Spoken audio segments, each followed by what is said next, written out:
പിണറായി സർക്കാർ കേന്ദ്രത്തിൽ നിന്നും ഒരു പണി കൂടി ചോദിച്ചു വാങ്ങുകയാണ്. കിഫ്ബി തട്ടിപ്പുകളിൽ ഇഡി അന്വേഷണത്തെ ചോദ്യം ചെയ്ത് സമർപ്പിച്ച ഹൈക്കോടതിയിൽ കിഫ്ബി സമർപ്പിച്ച ഹർജിയിലാണ് റിസർവ് ബാങ്കിന്റെ കൂടി അന്വേഷണം വരുന്നത്. ഇത് ഐസക്കിനുള്ള പിണറായിയുടെ ആണിയടിയായാണ് കേരളം കാണുന്നത്. മസാല ബോണ്ടുമായി ബന്ധപ്പെട്ട ഫണ്ടിന്റെ വിനിയോഗമോ ദുർവിനിയോഗമോ അന്വേഷിക്കാൻ എൻഫോഴ്സ്മെന്റ് ഡയറക്ടറേറ്റിന് അധികാരമില്ല എന്ന Kerala infrastructure investment fund board നിലപാട്. മസാല ബോണ്ടുമായി ബന്ധപ്പെട്ട രേഖകൾ ഹാജരാക്കാനും വീണ്ടും ഹർജിക്കാരനും ആവശ്യപ്പെട്ട് ഇഡി നൽകിയ സമൻസിനെ എതിർത്തുകൊണ്ടാണ് കിഫ്ബി ഇക്കാര്യം ഹൈക്കോടതിയിൽ വ്യക്തമാക്കിയത്.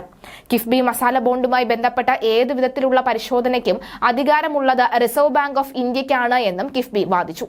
Case justice T R. രവിയുടെ ബെഞ്ച് അടുത്തയാഴ്ച വീണ്ടും പരിഗണിക്കും. കിഫ്ബി ഇടപാടുകളുമായി ബന്ധപ്പെട്ട് ഇഡി നൽകിയ രണ്ടാമത്തെ സമൻസ് ചോദ്യം ചെയ്ത മുൻ മന്ത്രി തോമസ് ഐസക് നൽകിയ ഹർജിയും കോടതി മുൻപാകെയുണ്ട്. മറ്റ് സംസ്ഥാനങ്ങളും സ്ഥാപനങ്ങളും മസാല ബോണ്ട് ഇറക്കിയിട്ടുണ്ടെങ്കിലും കേരളത്തിന്റെ കാര്യത്തിൽ മാത്രമാണ് ഇഡിയുടെ അന്വേഷണമെന്നും കിഫ്ബിക്ക് വേണ്ടി ഹാജരായ മുതിർന്ന അഭിഭാഷകൻ അരവിന്ദ് ദത്തൻ പറഞ്ഞു.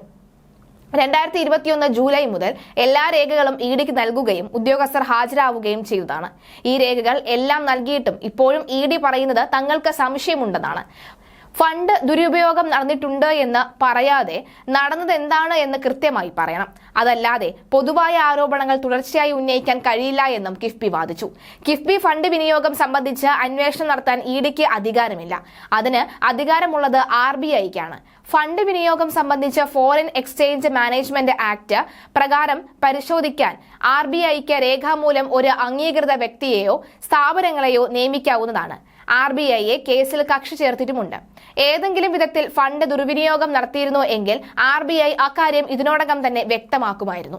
ഫണ്ട് വിനിയോഗം സംബന്ധിച്ച് കൃത്യമായ കണക്കുകൾ RBIക്ക് സമർപ്പിക്കുന്നുണ്ട്. അംഗീകൃത ഡീലറായ ആക്സിസ് ബാങ്കും ഇക്കാര്യത്തിൽ സൂക്ഷ്മ പരിശോധന നടത്തുന്നുമുണ്ട്.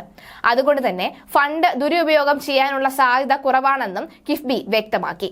മസാല ബോണ്ടിൽ തോമസ് ഐസക്കിന് പിന്നാലെ മുഖ്യമന്ത്രി പിണറായി വിജയന്റെ പങ്കിനെക്കുറിച്ചും ഇഡി അന്വേഷണം ആരംഭിച്ചിരുന്നു. റേഷൻ അരിയും ക്ഷേമ പെൻഷനും മുടക്കിയ പിണറായി അതീവ രഹസ്യമായി 3195 കോടിയാണ് സായിപ്പിന് കൈമാറിയത് എന്നാണ് ആരോപണം. മസാല ബോണ്ട് തുകയായ 2150 കോടി രൂപ അതിവേഗം തിരിച്ചടച്ചാണ് ഇഡിക്ക് സംശയം ജനിപ്പിക്കുന്നത്. ഈ ഇടപാടിൽ പലിശ ഇനത്തിൽ മാത്രം ലണ്ടൻ സ്റ്റോക്ക് എക്സ്ചേഞ്ചിന് 1045 കോടി രൂപ നൽകിയതായി ചില മാധ്യമങ്ങളിൽ വാർത്ത വന്നു. ഇക്കാര്യത്തിൽ സ്ഥിരീകരണം വന്നിട്ടില്ല. സാമ്പത്തിക പ്രതിസന്ധിയിൽ നട്ടം തിരിയുന്നതിനിടയിലാണ് പലിശയും മുതലും അടക്കം ആകെ 3195 കോടി രൂപ അടച്ചാണ് സർക്കാർ മസാല ബോണ്ട് കടം വീട്ടിയത് എങ്കിൽ ഇത് വലിയ സംശയങ്ങളും ചോദ്യങ്ങളും ഭാവിയിൽ ഉയർത്തും. കടമെടുത്തുള്ള തുകയുടെ പാതിയോളം പലിശ ഇനത്തിൽ നൽകി എന്നതാണ് വിവാദമാകുന്നത്. മാത്രമല്ല അതിവേഗത്തിൽ ഈ കടം തിരിച്ചടച്ചും സംശയം ഉളവാക്കുന്നുണ്ട്. ഇപ്പോൾ ധനമന്ത്രി തോമസ് ഐസക് അല്ല. ഐസക്കിന് ഇപ്പോഴത്തെ ഭരണത്തിൽ ഒരു റോളുമില്ല.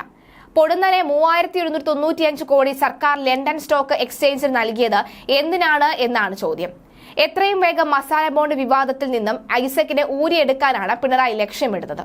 അങ്ങനെ ഊരിയെടുക്കുന്നത് ഐസക്കിനോടുള്ള പ്രിയം കൊണ്ടല്ല.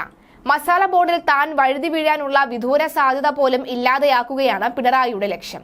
കാരണം മസാല ബോണ്ടിന് പിന്നിൽ ഒരു നിഴൽ പോലെ കനേഡിയൻ കമ്പനിയായ SNC ലാവലിനുണ്ട്. മസാല ബോണ്ട് ഇറക്കിയ വിഷയത്തിൽ അന്ന് ധനമന്ത്രിയായിരുന്ന തോമസ് ഐസക്കിന് നിർണായക പങ്കുണ്ടെന്നാണ് ഇഡിയുടെ വാദം. കുറഞ്ഞ പലിശ നിരക്കിൽ കിഫ്ബിക്ക് പണം കിട്ടുമെന്നിരിക്കെ എന്തിനാണ് 9.72% എന്ന കൊള്ളപ്പലിശയ്ക്ക് കനേഡിയൻ കമ്പനിയായ സിഡ്പിക്യൂവിൽ നിന്ന് കിഫ്ബി മസാല ബോണ്ട് വാങ്ങിയത് എന്ന കാര്യത്തിൽ തോമസ് ഐസക് മറുപടി പറഞ്ഞേ തീരൂ.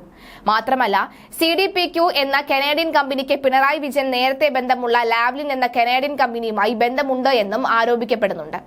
ഇതാണ് കേന്ദ്രത്തിന് മുന്നിലുള്ള പുതിയ തുറുപ്പുചീട്ട്. ഇപ്പോൾ ഐസക്കിനെ പൂട്ടുന്നതിനേക്കാൾ കേന്ദ്രത്തിന് താല്പര്യം പിണറായിയെ പൂട്ടാനാണ്. 9.72% എന്ന കൊള്ള പലിശയ്ക്ക് കിഫ്ബിക്ക് വേണ്ടി പണം കടമെടുത്തതിനെ ചീഫ് സെക്രട്ടറിയും ധനകാര്യ സെക്രട്ടറിയും എതിർത്തിരുന്നു.